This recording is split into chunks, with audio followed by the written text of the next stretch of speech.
Okay, magandang araw mga idol. Ito, papalit tayo ulit ng transmission fluid ng Mitsubishi Montero 2016 model mga idol, ano.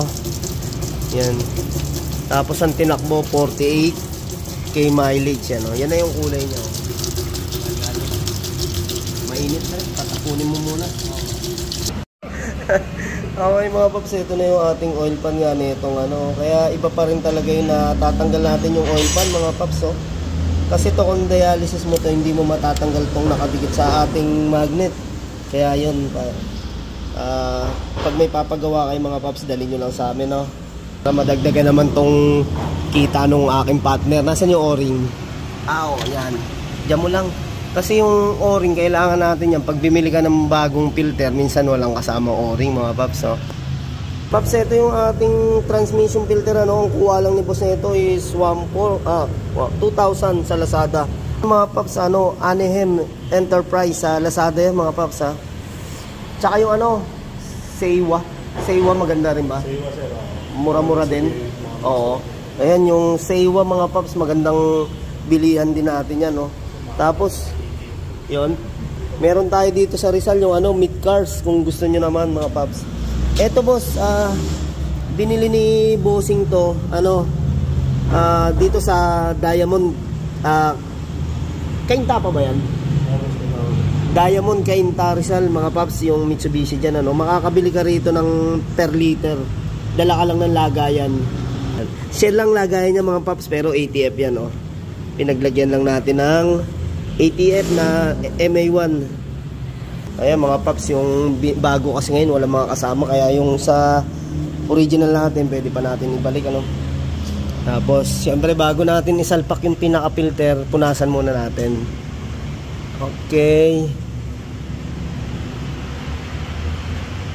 ito yung pinaka ilalim. Bali ito mga paps, ano, 4x4 tong ating Montero na to. Ayan, kaya minsan kumakain siya ng ATF na halos 6 liters, nakakaubos tayo yan. Yan. Kung 4x2 naman, nasa 5 liters lang mga idol. Okay mga paps, ito yung ating pinaka-oil pan, ano? Linisin na nga natin, no, para matanggal natin to. Yan. Mga paps, pagka talagang kailangan nyo, ano, nagsiservice naman tayo, o kaya madala nyo sa shop. Yan. Dali nyo sa shop, talagang magagawa natin ng maganda to.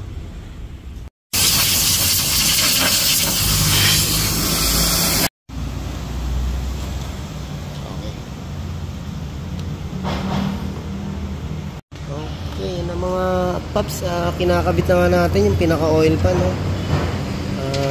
Hindi naman tayo nagpalit ng ano, ng gasket kasi maganda pa rin naman po. Okay. Tapos yung higpit natin mga paps, yung saktong higpit lang para hindi naman ma-loose thread yung tornilyo tsaka yung sinasalpakan ng tornilyo.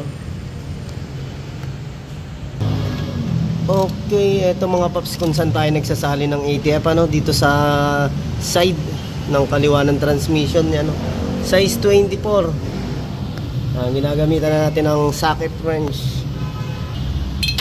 Tapos mga paps, ito kaya talagang kailangan mga 50 mapapalitan natin kasi ito nga yung na-drain natin talaga sa ano, ang itim na rin, no, sa transmission ni boss, sa tinakbo na 48k mileage. Yan. Mga paps, pag 4x4 ang Mitsubishi Montero natin, maubos natin yan halos 5.5 liters, ano po. Kung gusto nyo na makasure, pwede nyo naman sukatin yung natanggal natin na fluid. Kung 4x2 naman yung sasakyan nyo boss, mga 5 litro lang, okay na po yan dyan. Hanap ka ni ate, Nino. Okay, gumagamit nga tayo nito mga idol, yung mahabang ano, boss, para masalina natin. Okay mga boss, ano, pina-start muna natin, tapos pina-shift natin yung cambio ni boss para pumasok yung transmission fluid bago natin checkin sa ilalim. Yun. Ay, okay, bali yan nga po, naka-start yung ating sasakyan na yan. Tsaka natin susukatin yung transmission fluid para makita natin kung sakto na sa level.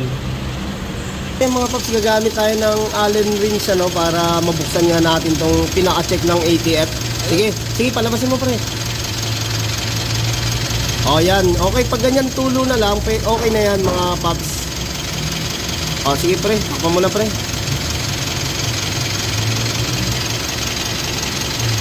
Okay mga paps, yun nga no, konti lang naman yung nabawas natin, kaya halos talagang 5.4 or 5.5 liters ang ating na ikarga.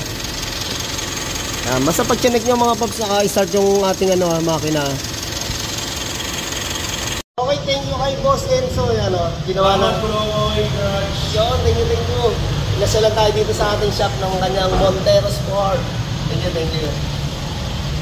Okay mga paps, yun ang magandang palitan natin ng ATF fluid, 50k mileage.